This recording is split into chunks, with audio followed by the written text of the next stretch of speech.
But before we switch to all that, we have our second keynote speaker. I mean, did you actually know that the concept of public broadcasting is exactly 100 years old this year? And that refers to one iconic institution in particular, and we are very happy to have a few representatives of them here in Cape Town. May I welcome to the stage Mark Macey from the BBC.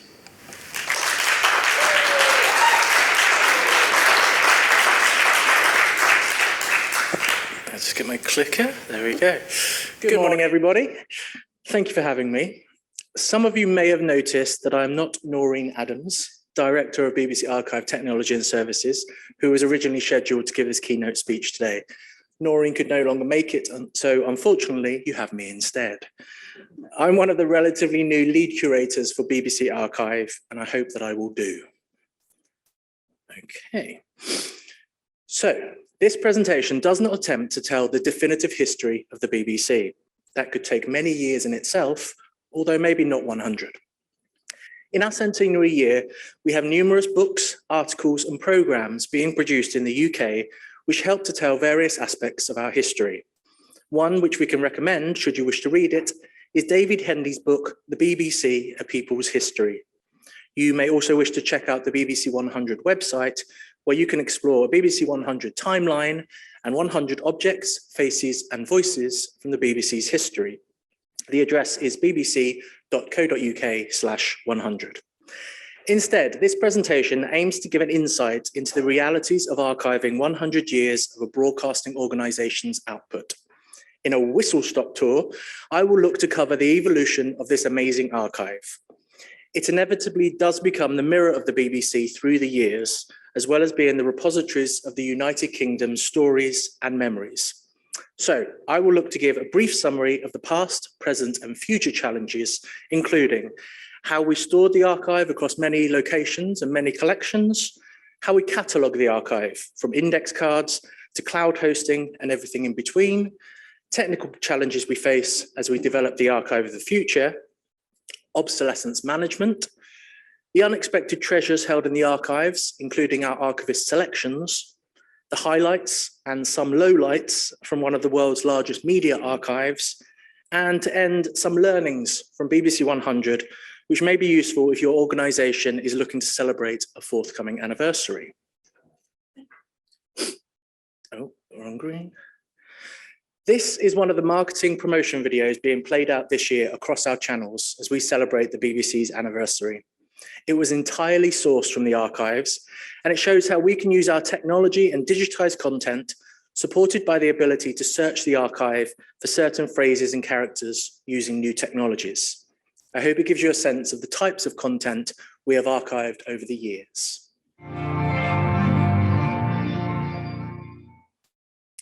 Wonderful. I didn't make that, by the way, just so you're clear.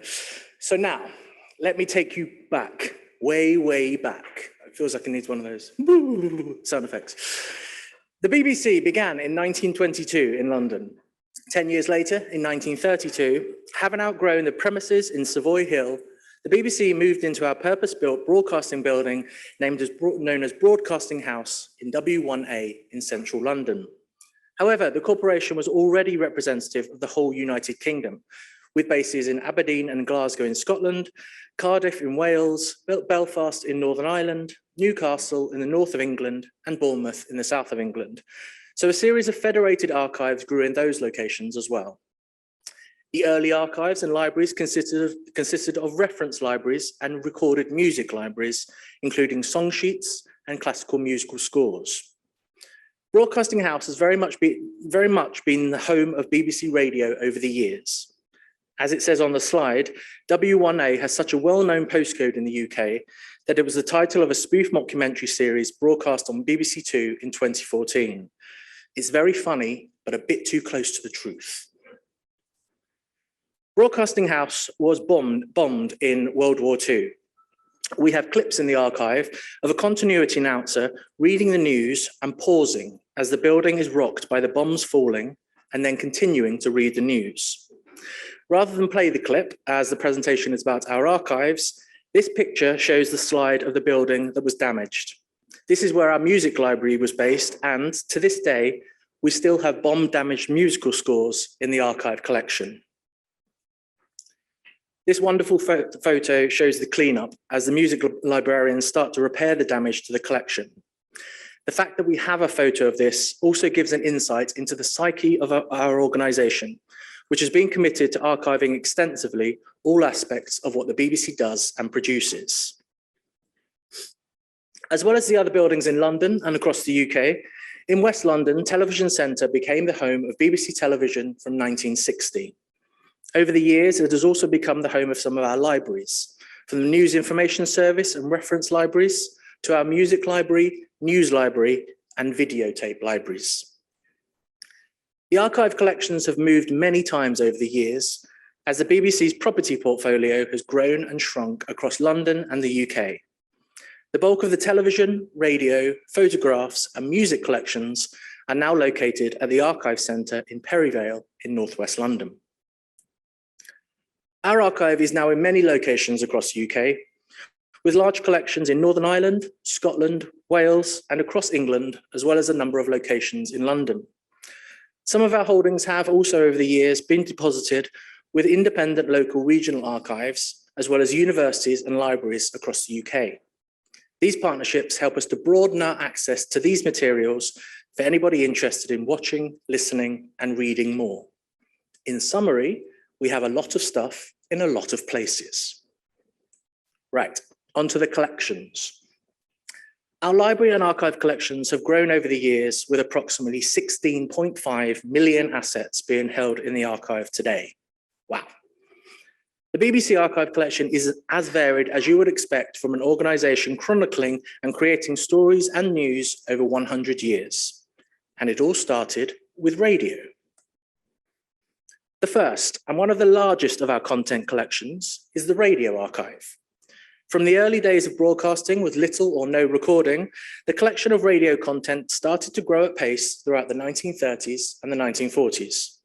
As mentioned earlier, when Broadcasting House opened in 1932, the Empire Service began recording output so that the same programme could be broadcast to different time zones. More space and increased recording of output for the Empire Service led to the creation of the Recorded Programmes Library in 1936. By 1939, approximately 2,000 programmes were held on disc and available in the library. And the image on the slide shows Mr. Linton Fletcher, head of recorded programmes at the recording mixer and editing panel in the 1930s. By 1950, approximately 150 hours were added to the archive every year. From 1992, the corporation started establishing BBC archive recording equipment, and by 2000, approximately 15,000 hours were added to the archive per year. So in those 50 years, it grew from 150 hours to 15,000 hours added to the archive every year. And the image here shows librarians busy cataloguing our growing radio collections in the 1950s, with the collections growing rapidly across the UK. The late 1990s and early 2000s saw an increase in the volume of material retained in the archive. 2003 saw the introduction of digital production and playout systems. In 2005, a project started to build a digital archive for network radio integrated with a fully digital playout system. In 2008, the Radio Interim Archive was launched, and as of today, there are 2.7 million files in the Radio Digital Archive. And the image you can see there shows a screenshot of the Radio Digital Archive. Moving on to the television archive, perhaps of most interest to our audience today. From the 1950s, our television archive started to grow. The film portion of our archive grew substantially from the 1950s, and then over the decades, the plethora of tape formats grew and grew, from 2-inch tapes to DV cam. As I'm sure you're all more than aware, different formats have, of course, brought their own set of archiving challenges, from sourcing and maintaining playback equipment to storing the formats in the correct environmental conditions. All of it has required planning, budgeting, and lots of learning. However, the BBC Archive collection is more than just films and tapes. we have an extensive written archive and artifact collection. It is as varied as you would expect, from Daleks and Doctor Who to branding, to street signs, props, microphones, and many, many letters and correspondence from the likes of Pink Floyd, J.R.R. Tolkien, David Attenborough, and many of the BBC's well-known names. It can sometimes leave us feeling like the custodians of the corporation's attic, but there are still real gems and beauties in these collections, many still to be uncovered and appreciated. And there is often the entirely unexpected ephemera, such as this sample of BBC canteen cutlery from the old television centre canteen. It's a classic which we love to share. Let's talk about our catalogue. For many years, the most extensive catalogue about our output was captured in the written archive, as they received the programme files and the programme as broadcast paperwork, which included time and title data, as well as a programme number, contributor, and payment information. With so much being broadcast live, this is frequently our main source of information on what programmes we had made and when. This is alongside the listings magazine known as the Radio Times. Some of you may be familiar with it, and it has always been a useful tool and resource, though not always accurate, as it reflected what we planned to broadcast, not always what we did. But that opens up more stories in itself. And whilst we're on the subject of Radio Times, it's worth showcasing the brilliant BBC Programme Index, previously known as BBC Genome. Many of you may know it. It's a site which has been updated with all listings from 1923 up to 2009. The site includes over 10 million listings to explore, nearly 250,000 playable programmes, as long as rights allow, and covers 121 TV and radio channels. It's a marvellous source of information for many, many people. Just Google BBC Programme Index if you wish to explore there. So, as the collections grew larger, a common sight for many years was our libraries and archive rooms lined with card catalogue drawers, all full of index cards, which had been filed by our librarians. For many, this was the least popular task. This photo shows the catalogue drawers full of index cards, many of which still exist and are in operation in the BBC's Written Archive Centre, and some of you may still be using some of these catalogue drawers in your own organisations, of course. From labour-intensive documentation, cataloguing and classification to increasingly automated digital tagging, our cataloguing and classification practices have gone through many iterations over the decades.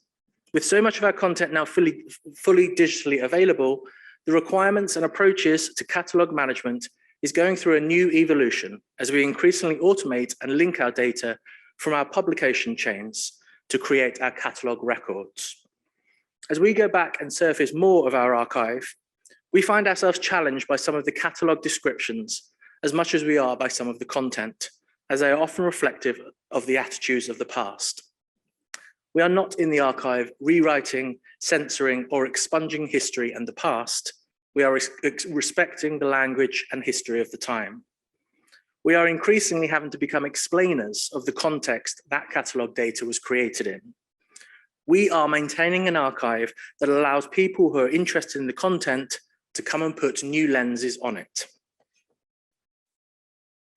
Moving on to technology, both the bane and the wonder of our lives. Technology has always played a part in the history of the archive, from the puzzles of how to record and store some of the content, to us regularly maintaining and rebuilding one-of-a-kind playback machines that are no longer manufactured. Our engineers have been particularly creative over the years. We now work with the current reality of the archive collections being digitally hosted. The close coupling of our archives and technology is now reflected in our organizational design, with the department named Archives Technology and Services, with software engineers, product managers, and technical architects being part of the department alongside our archivists, librarians, and records managers. 100 years of technology innovation are, of course, also reflected in the archive, from format choices to experiments in color television and stereo broadcasting, all represented in the collections. So, lowlights. Is it a perfect collection that we have always stored and catalogued correctly? No, No, it's not. The BBC's archive is as much the story of the BBC as it is about the content that we hold.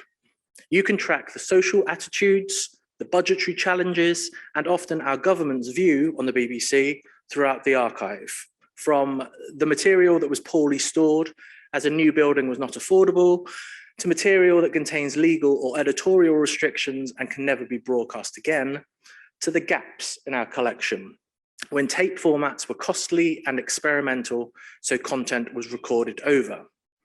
The archive collections mirror the BBC's story. And the photo above shows a familiar sight to many. It's a moldy 1/4-inch radio tape and one of a number of the audio tapes which have mold as a result of being stored in damp conditions. Highlights. We believe there are many which we're particularly proud of. One of the highlights has been watching the archive become another content stream for the organisation, with BBC4 being our archive-based television channel, Radio 4 Extra, the archive audio station, and more productions using the archive as a resource for their programmes. All of this is only possible as a result of the archivists, librarians, and technologists who have worked in the archive over the past 100 years. We do, of course, continue to benefit from their contributions. The archivists and librarians have been compiling lists of their own personal favourites from the archive, and these will be featured in some of the programmes planned in October when the BBC celebrates its centenary. One of these is the BBC Rewinder programme on BBC Radio 4, and you can hear a clip now. Hello, everybody. Hello, children. You knew I was coming, didn't you? Have a look at this. Rewind. Rewind. Rewind. Rewind. Rewind. Rewinder. Rewind. Rewind. Rewind. Rewinder. Hello and welcome to Rewinder. 30 minutes of escapism into the greatest media archive on the planet. That's the BBC Media Archive, by the way. As you know, this is the BBC's centenary year. And as we build towards the main celebration months in October and November 22, I wanted to share some thoughts on how we approach the centenary and some takeaways of what we might have learned. I've been asked by a few people for this, so hopefully it's useful. The BBC is a very large organisation, and whilst many people for a few years have been thinking and planning about how we might celebrate, not everybody was engaged at the same pace due to other priorities. There was also something known as the COVID pandemic, which threw all the planning up in the air. So, key piece of advice is be prepared to have a loose plan and be proactive. The centenary has always been a big opportunity to showcase the archive in different ways. The key throughout is that we didn't just want it to be a moment to look back. We didn't want to wallow in nostalgia. We wanted to see how the past could inform the future and to tell the story beyond broadcasting. We've tried to be future-facing by opening up our archives to formal education more than ever before, engaging with a broader range of partners, working with public libraries to find ways to battle disinformation using our archive, looking for commercial opportunities for our archives, and much more. Our modern digitized archive has helped with this, and we've looked for new opportunities to tell stories in different ways and create new content. We can now produce short form content at scale, which wasn't possible before digitization. In terms of digitization, 87% of radio and 86% of TV that survives in the archives now exists in a digital form and can be downloaded as digital files of broadcast quality. We will look for ways to digitize more content, such as images and written materials, time, resource, and budgets permitting, of course. I think one key piece of advice is, depending on how well digitized and searchable your archives are, try and make the story of your celebrations about the audience, not the organization. Also, pace out your celebratory moments over orchestrated peaks. Look for the unifying moments, such as the intergenerational stories. Look for the key themes which work across different genres. Work with partners to maximize the impact of the celebrations and the anniversary, and try not to duplicate too much across different areas. Don't just focus on specific programs or series, but think more broadly about how to make different types of content appeal to different audiences. It's not always easy, but it's worthwhile and appreciated more if you get it right by using archive to build emotional connections and strong bonds with your audiences. And I can also highly recommend this session at 2 p.m. today, where my colleagues Gary and Amy talk about the challenges of curating the BBC's archive social channels and how they've built such bonds with these audiences. So the archive will have grown again today, and we will no doubt have new challenges and issues to wrangle. The BBC was incredibly busy last month, covering the national period of mourning and the state funeral of Queen Elizabeth II, and it's appropriate to end a presentation on the BBC archives with an individual who is so comprehensively part of the collection. I will leave you with a clip of the late Queen Elizabeth II opening New Broadcasting House in 2013 with our former Director General, Lord Hall. Her words, though brief, summarise the journey that we have been on over the past 100 years. Your Majesty, as you've seen so far walking around this building, it gives us all enormous pleasure to welcome you to Broadcasting House, and particularly so in the week in which we are celebrating the 60th anniversary of your coronation. We are all only sorry that His Royal Highness, the Duke of Edinburgh, has been unable to come with you today, and we wish him, all of us wish him, a speedy recovery. Thank you, Director General. It is a great pleasure to visit the BBC today and to see it in its new home. I remember first coming to Broadcasting House with my father, the King, and my mother and sister shortly before the war.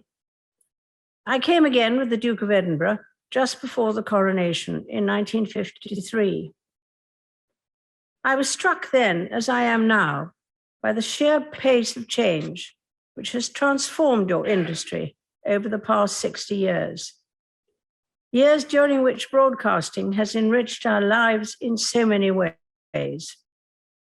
I hope this new building will serve you well for the future, and I'm delighted to declare it open today. So, my details are on the slide here. I'm more than happy to chat further at any point for the rest of the conference, so please come and grab you and give me my card, or I can put you in touch with other people in the BBC who might be better suited to answer your questions. So all that leaves me to say is, thank you very much for listening.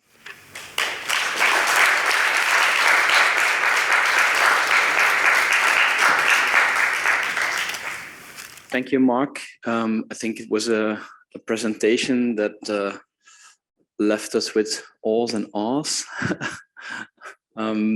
We've been quite kept informed by your colleagues about the progress that the BBC has been making, but seeing it summarized here now really is particularly impressive. Thank you. Are there any questions from the audience regarding Mark's speech? Hello. Right. Hi, Claudine Nightingale from AM Digital. I was just wondering, you mentioned at the beginning in relation to the advert that you created for the 100 years anniversary, which I love. You mentioned that it was sort of made possible with using sort of archive search technology. I was wondering, it's probably a huge question, but just give us some clues about how the technology in the archive was used to create that advert. Sure, probably not the best person to ask, obviously, Okay. but we have an internal system called Archive Search, funnily enough, which houses most of the TV and radio content, and it has speech-to-text technology, so it has transcripts, and it's easily searchable, so you can search for keywords, and I think that was key to that. Obviously, they were looking for very specific words to match the script. So that's been developed over the last, I want to say, kind of 5 years or so, and it very much is kind of reactive to what's in the content itself. I don't really have more details about who worked on that technology. It was an external partner that we worked with, but it's constant. That the archive search platform is constantly being updated. It contains the TV content, several million pieces of content, and over the next year, the radio content will be added as well. So it's a kind of all-encompassing site of digitized material. Thank you for a lovely presentation. I wanted to ask, do you still have the analog collection that has been kept for the past 100 years? And if you still do have, and how much of that has been digitized, if you are still keeping everything intact, and what kind of tools do you use to do the inspection to check if they're still in a good condition?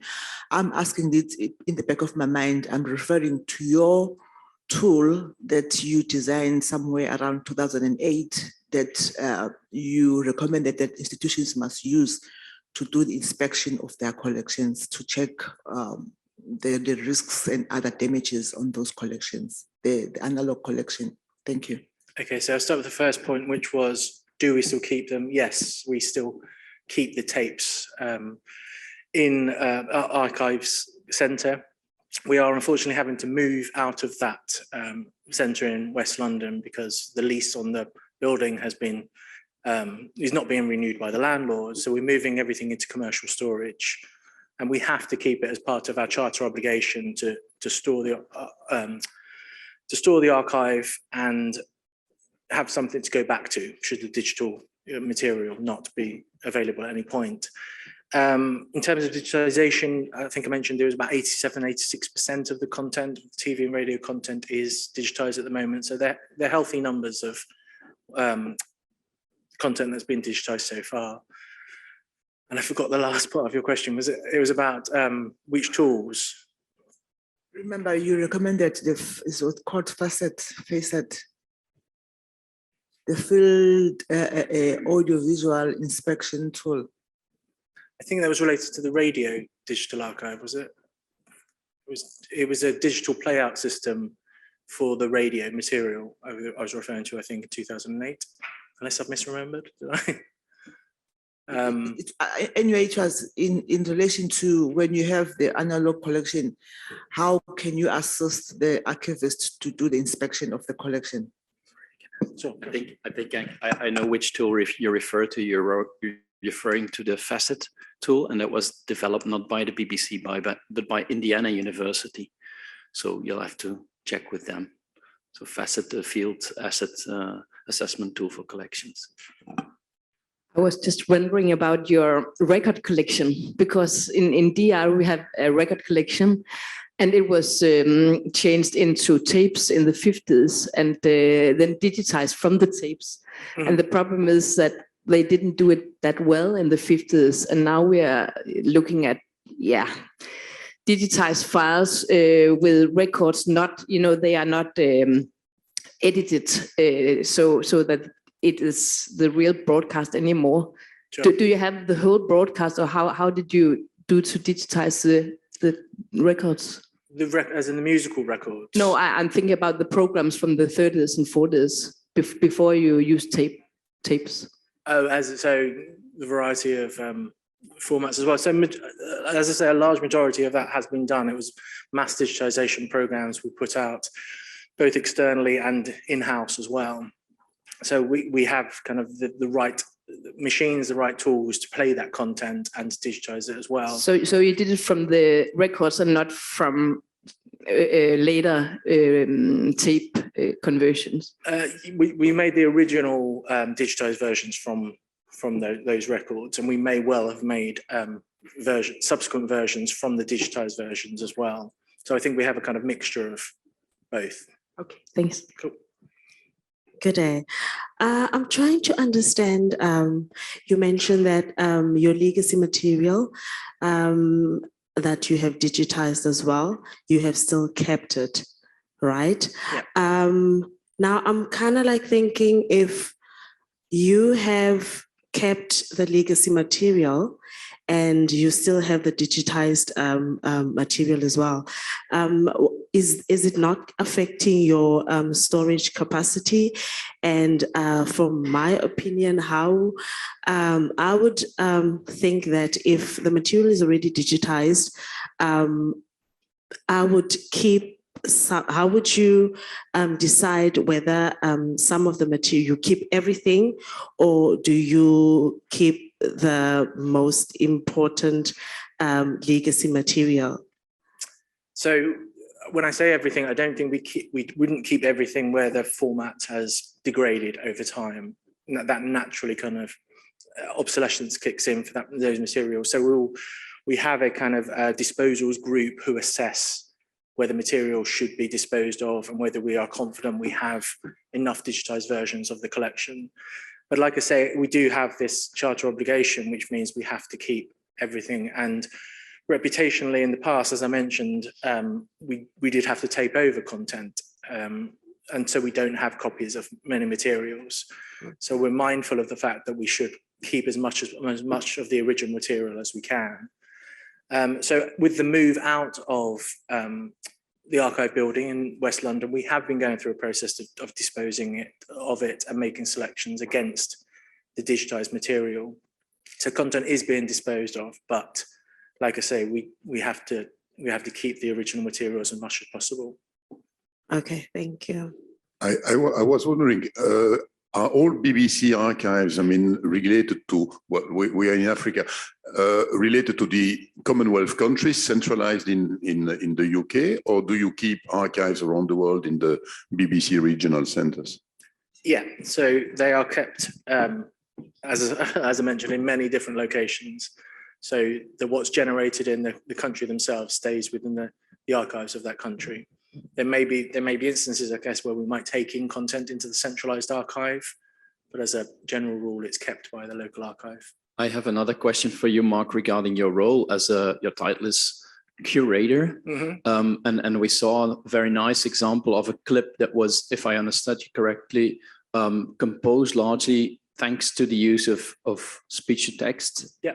I was wondering, could you reflect for a second on what the future is, the balance between the human touch, because for such a clip 5, 6, 7 years ago, you'd expect that archivists would provide sustainable, considerable input about which clips exactly could fit in there.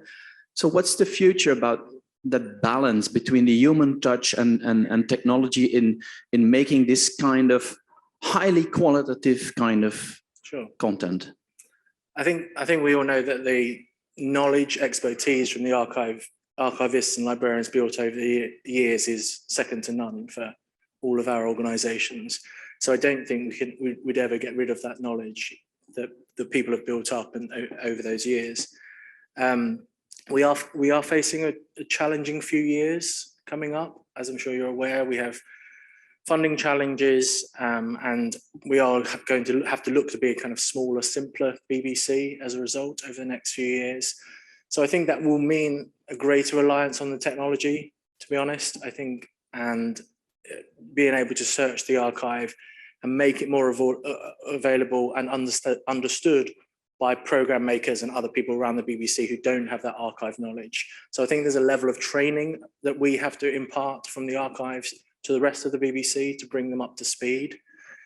But like I say, I think as budgets and time resource becomes smaller, I think we need to look for certain ways to use that technology in smarter ways, I think.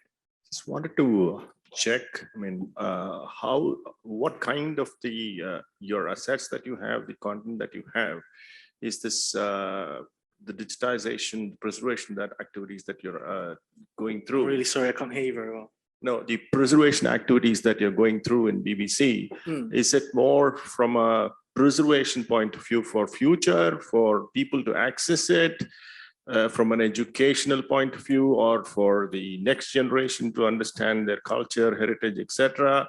Or does it also have a monetization kind of a flip to it? So what is the priority into this whole thing exercise? So it's a bit of everything. It's a bit of everything you just said. Ultimately, it's preservation. Like I said, we need to digitize specific formats for obsolescence reasons. It's about opening up the archive as much as possible to education, to the future generation, to educate them about the archive. As I mentioned about our funding challenges, we are looking for commercial opportunities to use the archive in many different ways. We have a commercial arm called BBC Studios, who look after the commercial side of us and generate revenue back to the BBC. We're constantly having to have conversations with studios about the possibility of exploiting TV, radio, written stills archives. It is the reality we're facing at the moment. So yeah, in answer to your question, it is, we're doing something for all of the things you mentioned there. Hi there. Hi.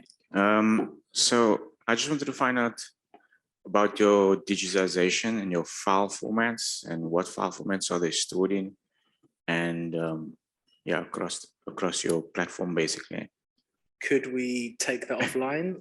I think I'd need to consult a colleague, or at least put you in touch with somebody who can give you more details about specific file formats. Otherwise, I'll be giving an incomplete answer to you. But let's speak afterwards, and I'll put you in touch with relevant people. Maybe one last one, because we have the time for it, Mark. Sure. I was wondering if you could reflect for a second also about the changing position of the archive within the organization, a bit on a higher level. Archives, well, it's something that you can't be against. I mean, it's something that everybody finds nice. It's like it's like the environment. You can't be against it.